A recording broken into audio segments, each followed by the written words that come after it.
latest edition of the IDP podcast by Pro Football Focus, The Nickel. And I am your host, Walton Spurlin. And as always, happy and honored to be joined by my co-host, one of the best and brightest minds in the IDP business, Mr. Ross Miles. Oh, it always warms my heart to hear you describe me as such, but it's one of those exciting weeks, Wally. I mean, not necessarily for IDP purposes, but the trade deadline's just closing, and there's a little bit of action, around the league, be it offensive, defenses.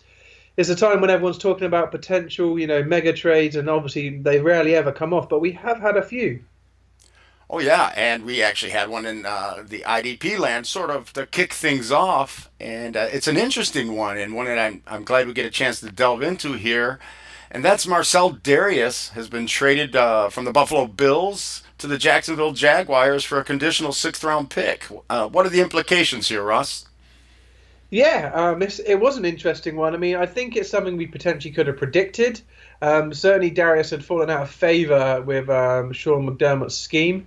He obviously had been having off-the-field issues as well, and essentially had accumulated in the fact that he'd only started 3 games and played, about a third of the snaps he possibly could have in those games. So he was a player on his way out. He had a big contract. So it's really intriguing. He's obviously gone to Jacksonville. This is a team that has invested heavily in that line. I mean, we talked them up a lot in the preseason. We've continued to talk them up because of their performances. Calais Campbell, Dante Fowler, Yannick Ngakoue. They're all doing really well, and they've had another guy on the inside here. So yeah, that Jacksonville team that people are sort of throwing around as an outside shot for the NFC.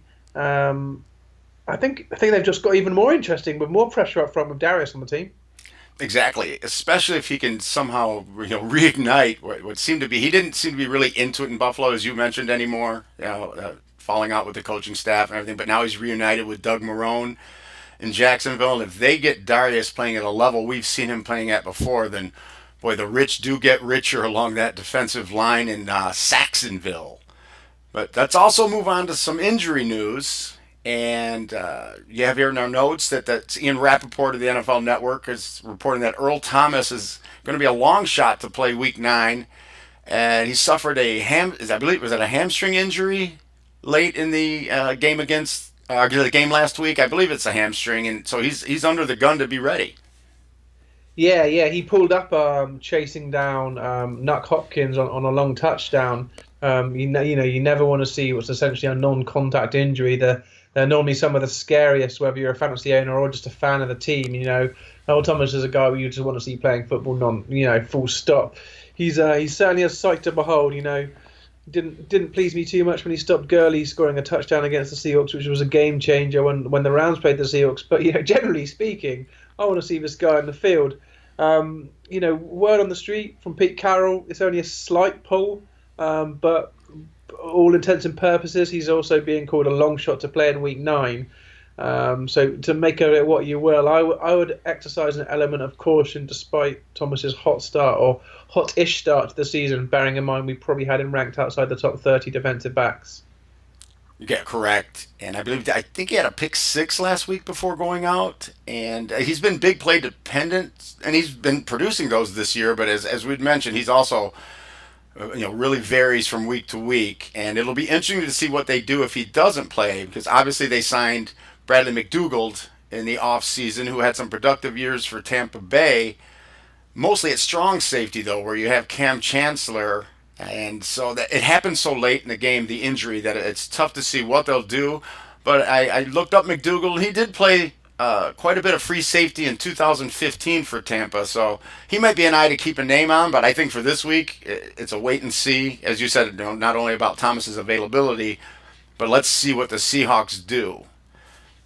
Sure, and it's worth thinking a week ahead as well.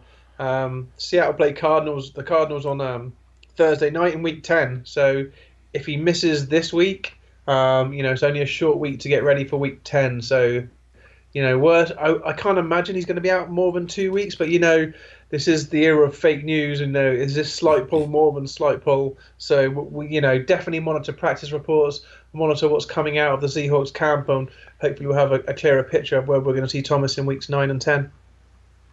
That's good advice right there. And another person who we may be seeing back on the field, who's been out for a while, that would be middle linebacker Denzel Perryman of the Los Angeles Chargers, who appears to be on track to return following their bye week this week against the Jaguars in Week 10. Yeah, I mean, Perryman's a player we've kind of been touting for a season or two now as a potential breakout in the middle of that Chargers linebacking core. He is a stout run defender, but they've struggled without him. It's been very up and down. It's something I've touched on in the waiver wire this week. It's something that many, I've had people reach out to me on Twitter about as well. Obviously they were manning Jatavius Brown there. He had a roaring start to the season, really tearing up some numbers. He's slackened off a little bit, and it can be seen in his snap count as well. But rather than get into too much detail on that, I'll save it for the waiver wire section when we get to the linebackers. Right, and that'll be an interesting segment because, I have some questions there that hopefully maybe we can sort this out, because I think it's going to be very interesting to see what the Chargers do at linebacker when Perryman does return. And speaking of returning, it looked like Muhammad Wilkerson had kind of been returning to form over the past couple of weeks. And now, unfortunately, Coach Todd Bowles said it's going to be tough for Wilkerson to be ready.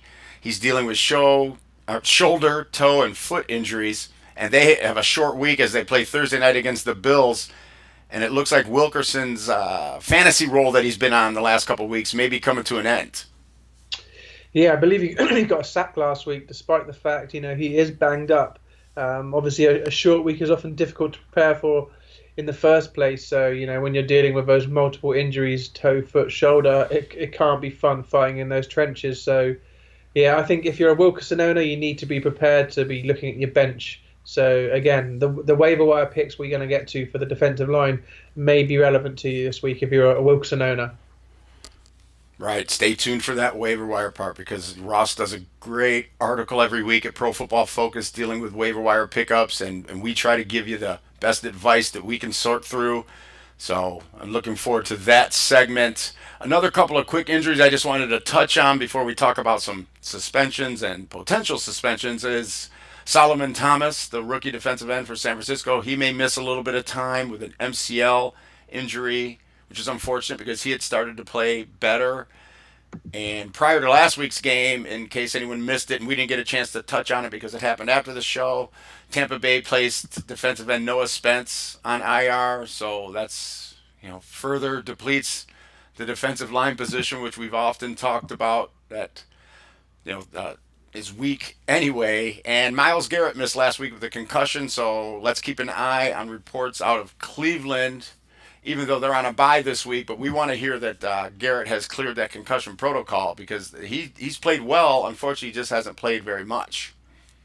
Sure, yeah. I mean, that's two big losses when you talk about Spence and Garrett. Obviously, Garrett's the much more high profile of the two.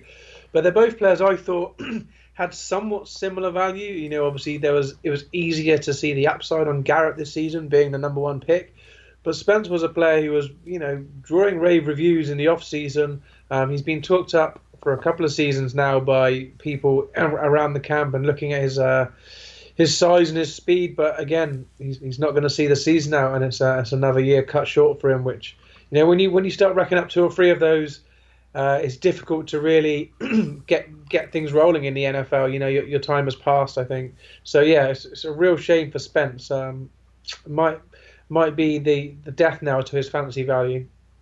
Yeah, that's a good point. It's tough to keep coming back from these injuries. Even when you're that young, the injuries start to pile up. And so let's talk about somebody who's hurt and now suspended. And that would be inside linebacker Jarrell Freeman of the Chicago Bears. He's been suspended 10 games for violating the league's policy on PEDs. Yeah, he has. Kind of luckily for him, he's already on injured reserve because of his torn pectoral muscle. But Essentially what's going to happen is he's going to serve his 8-game suspension this year. He'll, despite the fact he's injured, the ban still is upheld there. He'll only miss weeks 1 and 2 next year. But you know, for me, this is a 32-year-old player. This isn't the first time he's been suspended for this, hence the 10-game suspension. And for me, this makes him basically unrosterable in most formats. I think we've seen plenty of good young players come through at the linebacker position in recent seasons, and this season in particular, there's been plenty of names we've been throwing around on the waiver wire who have had a real impact. So, cut bait with Freeman and look to other places now.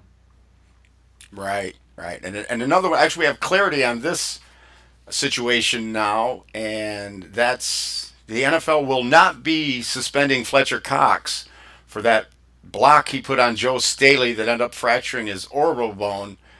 They've come out and said he will not be suspended. What are your feelings on that? I haven't actually seen the play in question. I saw obviously there was some kerfuffle about it, and like yourself, I had seen that he wasn't going to be suspended, which, sore feelings after a lost game. It's one of those things, really. Things are said back and forth, but Cox is a player I think who we need to pay attention to. He's a fringe DL1.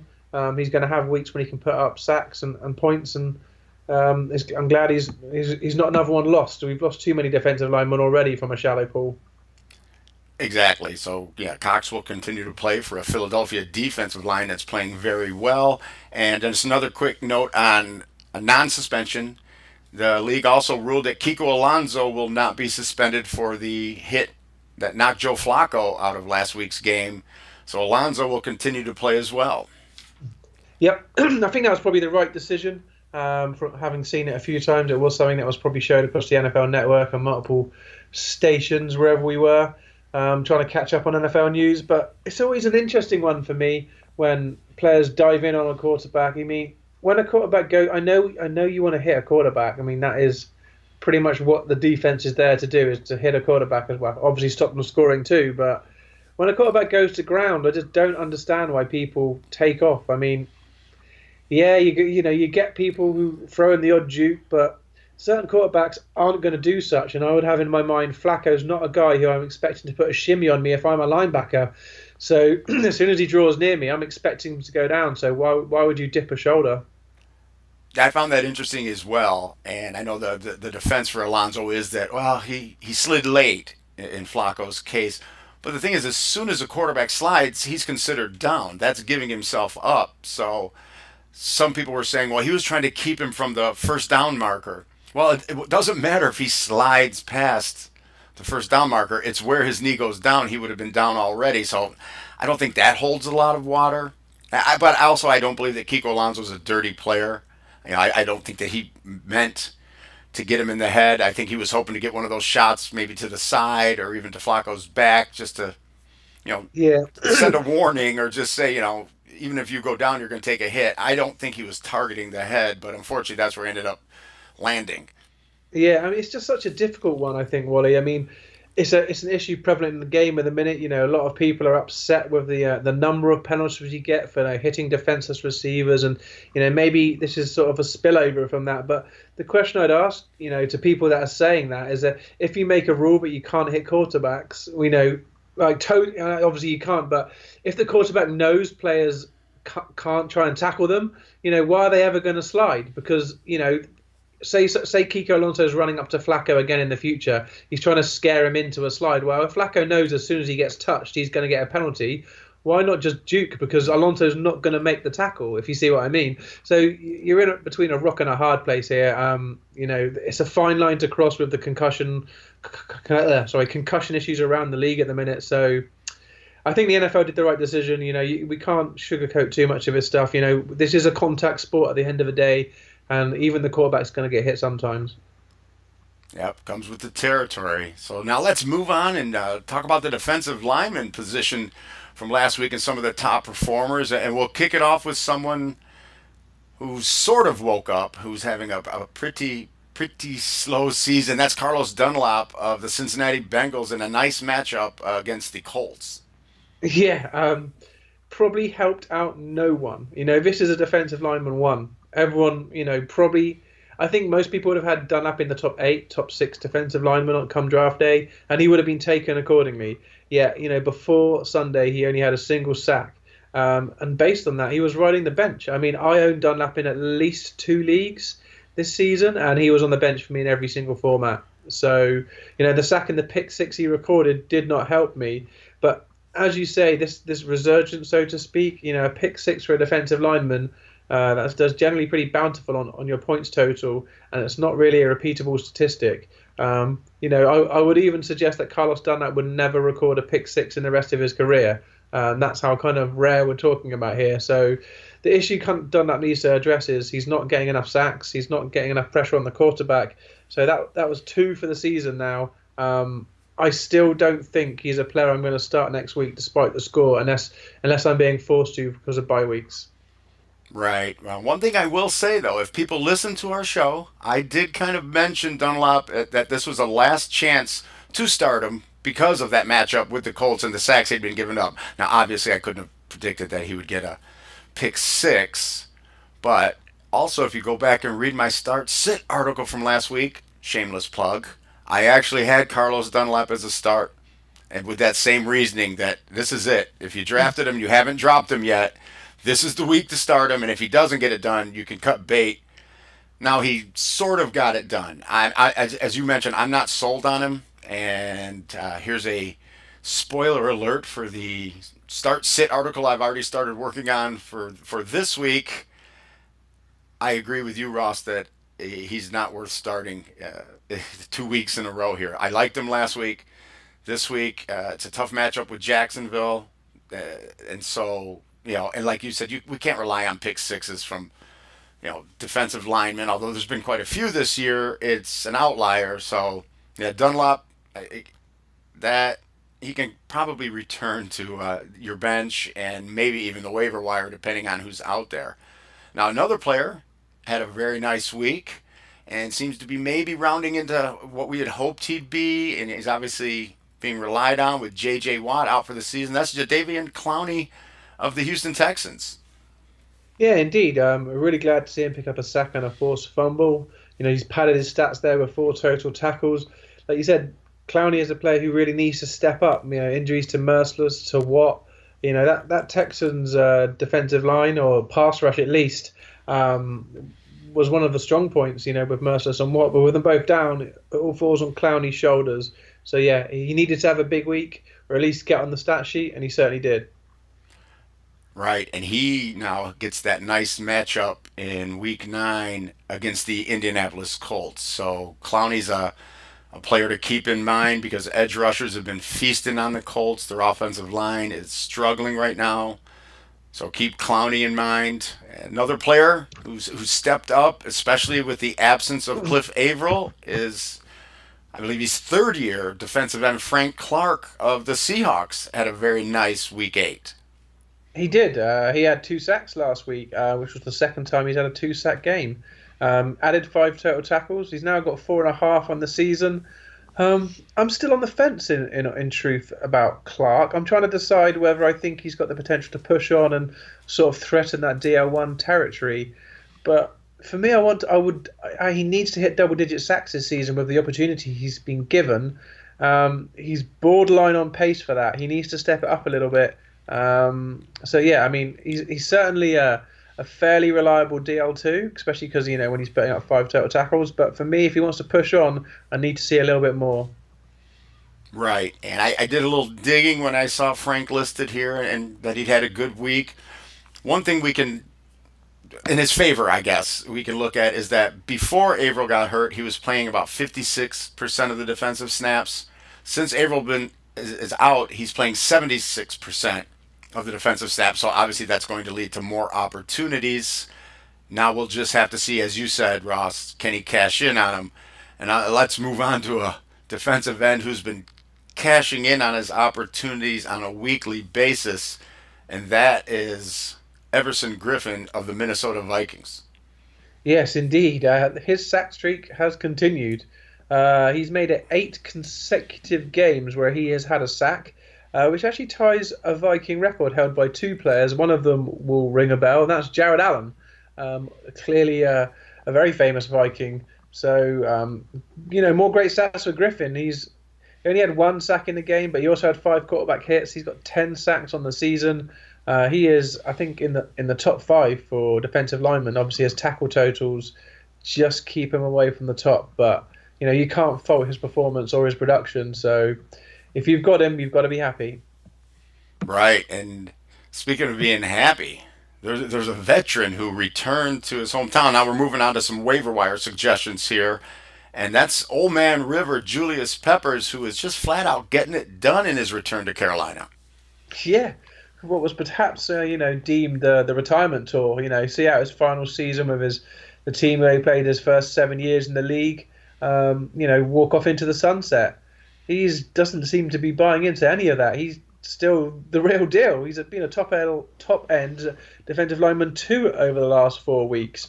When we look at him on a per opportunity basis, he's first in balanced scoring systems on a points per opportunity basis. He's second in big play and 8th in tackle heavy over the last 4 weeks. So this is a player who's getting it done for fantasy owners in the last month.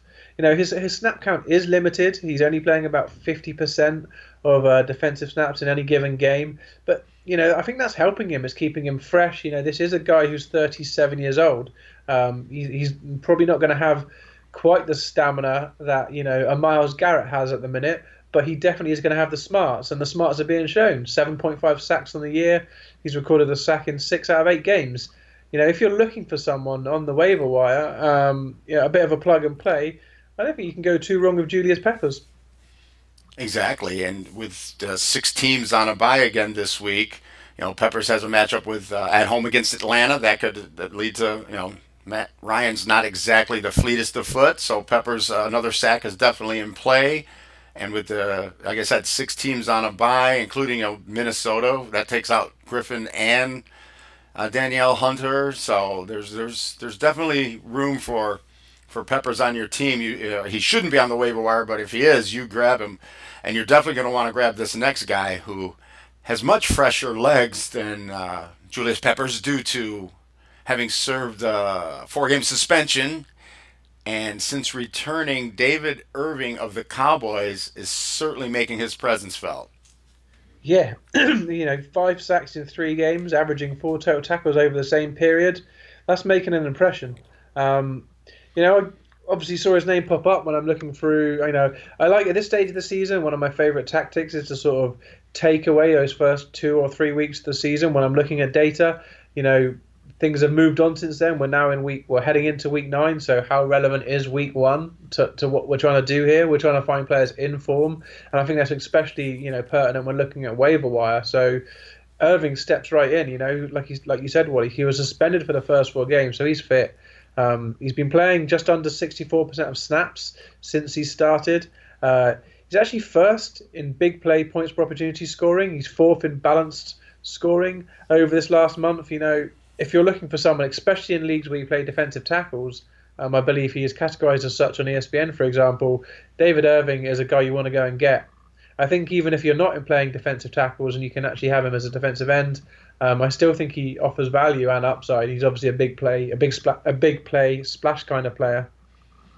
Yeah, he's one of those rare individuals where, as you just mentioned, he's got great value in defensive tackle designated leagues, but brings enough production that I definitely take him in a league where you're just starting what's designated as defensive lineman, because he's outperforming some ends that we probably drafted pretty high. So don't be afraid to pick this guy up and get him in your lineup.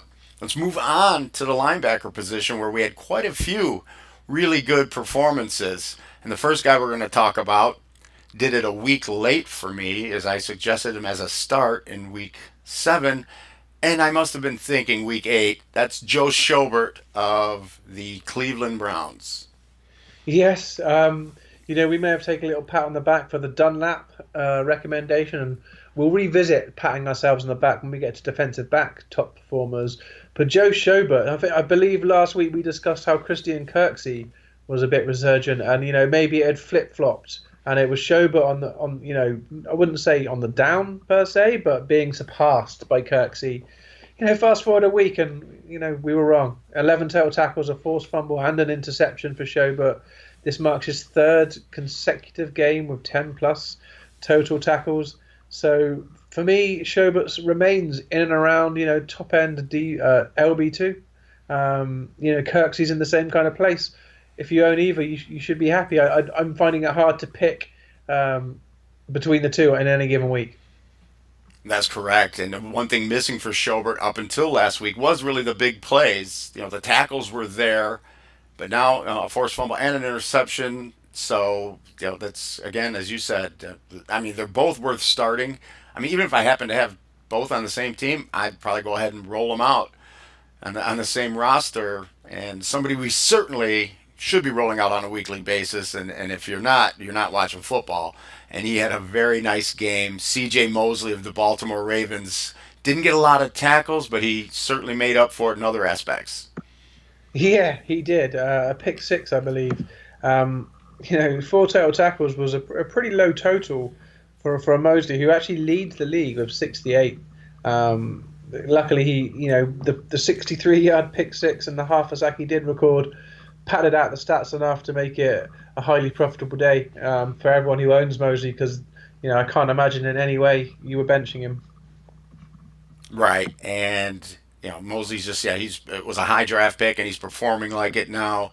Like to see the big plays. Can usually rely on the tackle numbers from him, and it was great to see this next player return after missing some time due to the concussion issues that he's battled the last couple of years. But Luke Kuechly came back and showed everybody that Luke Kuechly is back. Yep, Kuechly, this is an issue he has been dealing with throughout his career. It's one of the reasons why some people in the industry, myself not included, unfortunately, didn't rank him as the number one linebacker. Concussions, yet he bounces back. Again, 8 tail tackles, an interception. This is a guy who continues to be a dynamic playmaker who can also rack up double-digit tackles in any given week. So, when he's on the field, I think it's pretty clear to most people that Kuechly's the top fantasy linebacker in the game right now. The problem is he always going to be on the field because of his concussion issues? Yep, that's the worry there. But again, if we hear that Kuechly's starting, then obviously we start him, and it's not really hope for the best, expect the best, and just as you said, the concussion issue is always going to kind of be a fog that follows him. But if he's in the lineup, we know that he's going to produce. And speaking of producing, we just have some notes here that there were quite a few linebackers that put up double-digit tackles last week. I'm just going to read off the list, and if there's anyone that stands out to you that you want to touch on, Ross, go ahead and we'll touch on that player. But KJ Wright, 14 total. Lawrence Timmons, 13. Other players with double digits: Danny Trevathan, Zach Brown, Bobby Wagner, Hayes Pullard. I get the feeling we'll talk about him a little bit later. NaVorro Bowman, I believe that's back-to-back double-digit weeks. Deion Jones, and welcome back Quan Alexander. Yeah, some interesting names. I mean, Bobby Wagner, you'd probably expect it from.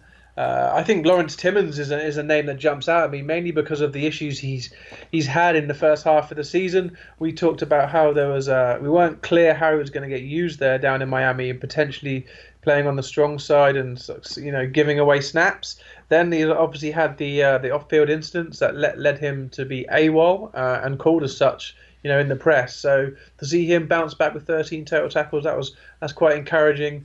Danny Trevathan's a guy I've been trying to flag recently. He seems to get double-digit tackles every time he's on the field at the minute, or at least double-digit fantasy points.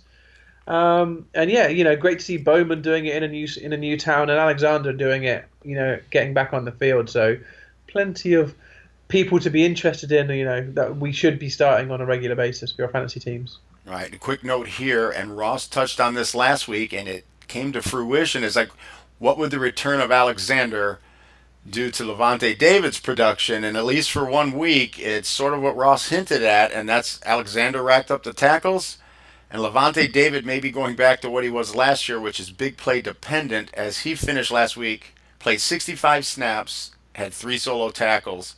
So it's Quan we probably want to be starting on a weekly basis. Yeah, I mean that would certainly ring true to what we've seen over the last 12 months or so with Alexander on the field. Doesn't stop David being an absolutely excellent real life football player. It's just he's no longer giving us the production that he offered in his first few years. Right. Now let's talk about the waiver wire, and this is a name that's come up a couple of times already on the episode, and I will get into it a little bit. That's Hayes Pullard of the Los Angeles Chargers. Indeed. Now, the reason I'm flagging Pullard is, as we kind of touched on, the Chargers' linebacking core is a little bit all over the place. So, start of the season, Jatavius Brown playing every down, racked up double-digit tackles in the first three games. Was someone who I think I had moved up into the LB1 category. I think I even had him in the top five. He was looking that impressive. But as the season's progressed, the snap count has actually switched over. Now, it's Pullard who's been playing the majority of snaps in recent weeks. In fact, over the last 4 weeks, he's played over 70% of snaps in all four games. In fact, one of them was up to 90%. On the flip side, it's Brown who's seen his snap count massively decrease. He's played under 30% in each of the last four games. Now, he hasn't been appearing on the injury reports to the best of my knowledge. So, like I said, I've had a few questions to what exactly is going on, and I dug a little bit deeper, and there have been reports locally in the press that Brown's been suffering of an ankle injury. He's been playing through it, but obviously, losing time on the field. And the result has been Pullard's had over 10 total tackles in two of the last three games. But I think there's actually something bigger at play here. And what we're starting to see is, because obviously what I'm saying is Pullard isn't an every down linebacker. He's only playing approximately 70%. So what's happening is the Chargers are actually starting to use a speedier defense. They're actually switching to using safeties in some of these sub-package instead of linebackers. And these safeties are essentially playing as a linebacker. This is something we've seen in the past with the likes of Deon Buchanan and Mark Barron. Now, I'm not suggesting these safeties are going to be redesignated as a linebacker, and we will touch on one of the safeties in particular when we get to them. But it's just something to bear in mind that the Chargers are sort of transferring away from linebacker-heavy, sub-packages and starting to dabble with the safeties. Now, is this going to continue once Denzel Perryman returns? Is something we're going to have to keep an eye on. That was going to be my question to you, Ross, and I agree with what you said exactly. That let's see what they do when Perryman comes back. I have to think they're going to find a way to keep Pullard on the field the way that he's been playing, and I think there probably is also some merit to that. Maybe Brown is dealing with an injury that they're not playing up, and that's the reason for his dip in snaps because he wasn't performing badly before this happened. But again, and we'll touch on the player who seems to be benefiting from this new style of play that the Chargers are doing when we talk about defensive backs here in a couple of minutes. But before we move on, a player that we touched on last week that we knew was going to have to step up perhaps for the Philadelphia Eagles with Jordan Hicks going down, if he could get healthy, and he played last week, that's Michael Kendricks. He did, and by all accounts, it looks like Kendricks is going to be favoured over Najee Good when it comes to fulfilling the roles, that Hicks has left behind because of his Achilles tear. As you hinted at, Kendricks did miss week 7 with a hamstring pull, but, bookending that, he had 17 and 7 total tackles respectively. Quite impressive considering he's not on a full complement of snaps. That 17 total tackle game came playing just 67% of snaps. And as a result, Kendricks features quite highly when you look at points per opportunity, linebackers over the last 4 weeks. So I think Kendricks is someone you need to pick up. He was a previous fantasy darling. He has fallen out of favour a little bit, asked for a trade, but he's still there on the Eagles roster, and he's going to be their go-to guy for the rest of the season. I think solid LB2 is what we're probably looking at. Yeah, last man standing scenario there for Kendricks. Whether they wanted him or not, he's still there. He had a sack last week, as we talked about. That gives him 2 sacks on the season, so we like to see a little bit of big play potential there. But as we've touched on, and Ross just really touched on, they need to play Kendricks, and they need Kendricks to stay healthy. They're thin at linebacker, so we always like that sort of situation. Now let's move on to the defensive backs, where we had quite a few exciting big performances, and none bigger than Marcus Peters, who we know is a ball hawk, and he certainly was on Monday night. Yeah, yep. He returned. He had an interception. He also caused a fumble and returned a fumble for touchdown. Only 2 total tackles, but this has been Peters' MO during his career. Like you say, he's a ball hawk, he's a playmaker. Ever since that very first season, he's shown that kind of ability, and he continues to do so. Problem for his fantasy owners are you just can't tell with any confidence when these splash plays are going to happen. So you have to ride the rough with the smooth. If you're going to plug and play Peters, you're going to potentially eat a duck egg or a 1 or 2 pointer every now and then. But then equally so, he's going to turn in what could have been a game-winning score for your fantasy roster like this last week gone. Right, and this next player, if you listen to this show or read waiver wire article, it's Adrian Amos, who's making the most of his opportunity due to injuries in the secondary in Chicago, and he had a very nice game. He did, yeah. So here's my pat on the back. 6 total tackles, a forced fumble, and a fumble recovery from Adrian Amos. So yeah, another week of double-digit fantasy scores. I stand by it. If he's still there on your waiver wire, go and get him. He seems to want to score points when he's on the field, so there's not much you can really critique about him for doing such. Right, and here's where we might have swung and missed a bit last week. And again, it's a confusing situation, and we said we wanted to watch it and see how it plays out, how they're utilizing T.J. Ward in Tampa Bay. So let's talk about the player who had a good week for Tampa Bay last week in the secondary that I don't think we touched on much. No, Chris Conti. It was Chris Conti, not Justin Evans. And I say that, but I actually think we made the right call, because although Conti's the guy who racked up 9 total tackles and interception and put up the fantasy points, you go and look at the snap count, and Evans played 100%. Justin Evans, who we said you should pick up for last week, 100% of snaps. Chris Conti, I think it was like 52 or 57% off the top of my head. I haven't got the numbers in front of me. So we were right, Wally. We were right. We just didn't get rewarded. Sometimes the right decision, theoretically, and it was proved it was the right decision in the snap count, doesn't get rewarded. And that was just a case of what happens sometimes in fantasy. I stay by it, and I think, if with the right matchups, I think Evans is still the guy. You're completely correct there, and that's why we love this wacky IDP fantasy football. Is you can do all the research, you can put the right guy who you believe in your lineup, and there's always a chance that somebody else is going to step up. And Conti's always been serviceable, but again, unpredictable. Even back to his days with the Bears and things like that. He can have weeks like this, and then he can disappear for weeks at a time. So that's how the ball rolls sometimes. Let's quickly look to the waiver wire, and a couple of names that we want to keep in mind are DJ Swearinger, and this next player falls into that LA Chargers conversation we were having, and that's Adrian Phillips. Yeah, so like we said, we kind of hinted at it in the way that we were seeing safeties being used in sub packages over linebackers. And Phillips is one of the prime examples. First 4 games of the season, he played under 20% of snaps. Over the last 4 games, he's played over 68% in 3 of them. And in those 3 games, he had at least 8 total tackles. When he's on the field, he is in the box, essentially. 98.2% of run plays. This is a guy within 8 yards of the line of scrimmage. So he is literally doing a linebacker's job when on the field. So because of that, he's someone you want to pick up and play. Right, and I believe the same can kind of be said for Swearinger, right? He's seeing a lot of time in the box, and that's what we like from our safeties. Indeed, yeah. Over the last 4 weeks, Swearinger's played 93% of run plays, which actually leads the NFL within 8 yards. Well, leads NFL for safeties and defensive backs within 8 yards of the line of scrimmage. He's on the field essentially every down, at least 5 total tackles in 5 of the last 7 games.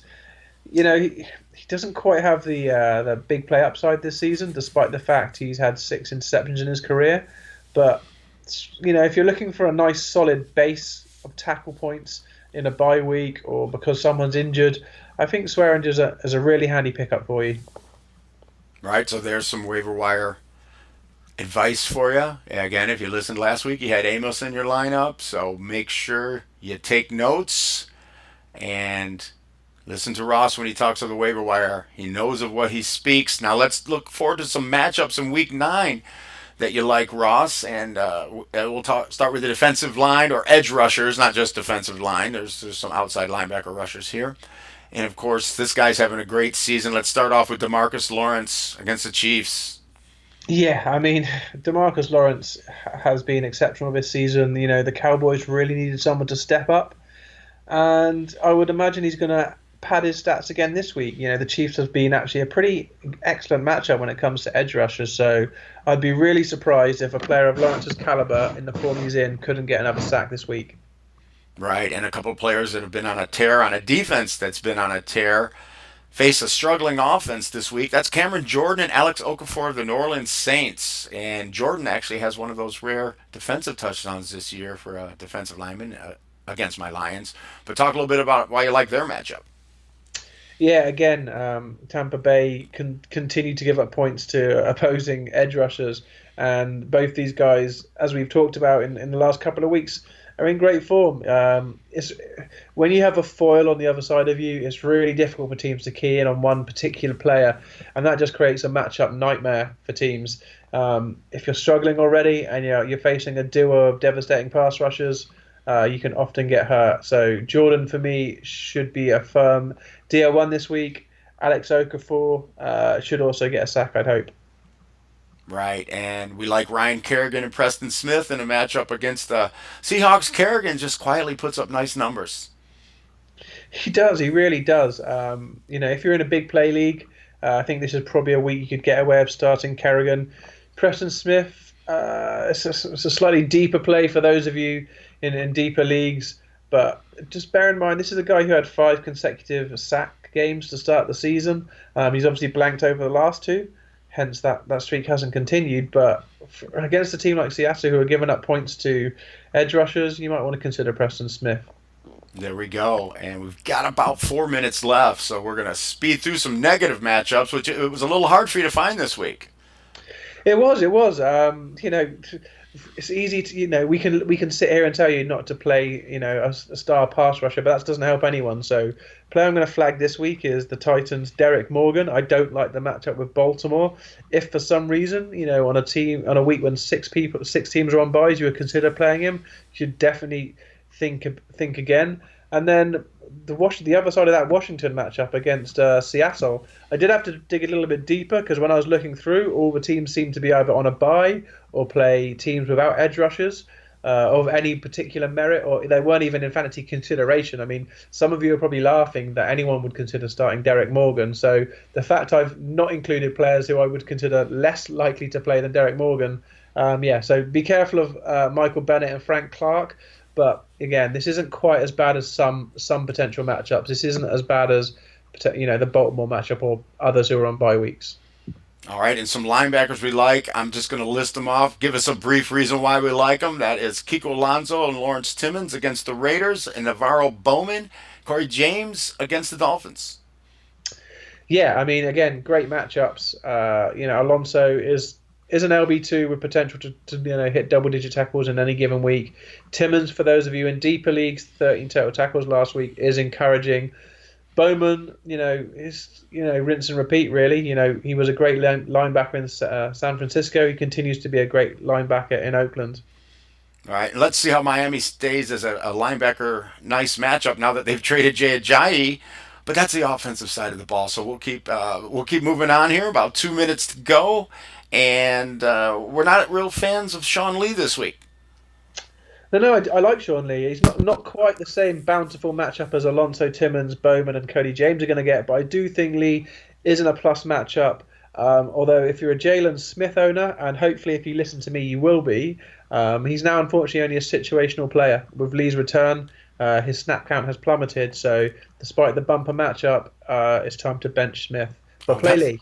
Yeah, that was my dyslexia kicking in there because I could see there was Jalen Smith that we're not high on this week. But of course, the veteran Sean Lee, he's been doing it for us for years. But a veteran we don't think is going to get done this week is Derek Johnson.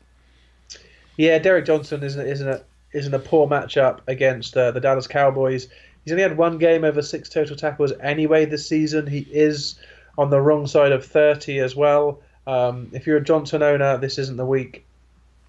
All right, we're going to jump on down to the safeties and go ahead and tell us who you like this week and who you don't like. Got about a minute and a half. Kevin Byard, the Tennessee Titans against Baltimore. I think he has proven this year he can be fantasy relevant. He had 3 interceptions a few weeks ago. But more interestingly, Jonathan Cyprian is expected to return. If that's the case, I think he's an immediate plug and play. This is a great matchup. Other people to pay our attention for: Micah Hyde. He's doing well in Buffalo. But Jordan Poyer has also proven himself to be quite fantasy relevant this season. He is going to be questionable.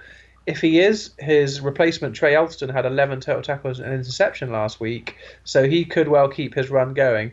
If Poyer suits up, I would play him. Again, funny enough, Tampa Bay, we don't want TJ Ward, we don't want Chris Conte playing 58% of snaps. Justin Evans, he is the guy. So Justin Evans is the one for us in Tampa Bay. On the flip side, some negative matchups. Oakland, it seems like Carl Joseph can't get a break this year. This is a safety who I think we should all be really high on. However, it's a negative matchup against Miami. The same goes for Reggie Nelson. Keeping with a couple of negative matchups, Cam Chancellor against the Redskins is not one I want to have any part of. Obviously, Earl Thomas, as we've already mentioned, is dealing with a hamstring injury. Whether he's going to suit up or not, you don't want to play him this week. And I definitely wouldn't reach for any of his replacements, such as Bradley McDougall either. There you have it, folks. Ross breaking down the matchups as only Ross can, and hopefully you're taking notes. I noticed some of our Twitter followers listen to the show multiple times and do take notes, and we love to see that, and we love all the positive feedback from people on Twitter, and love doing this show for you. And now Ross is going to take us home.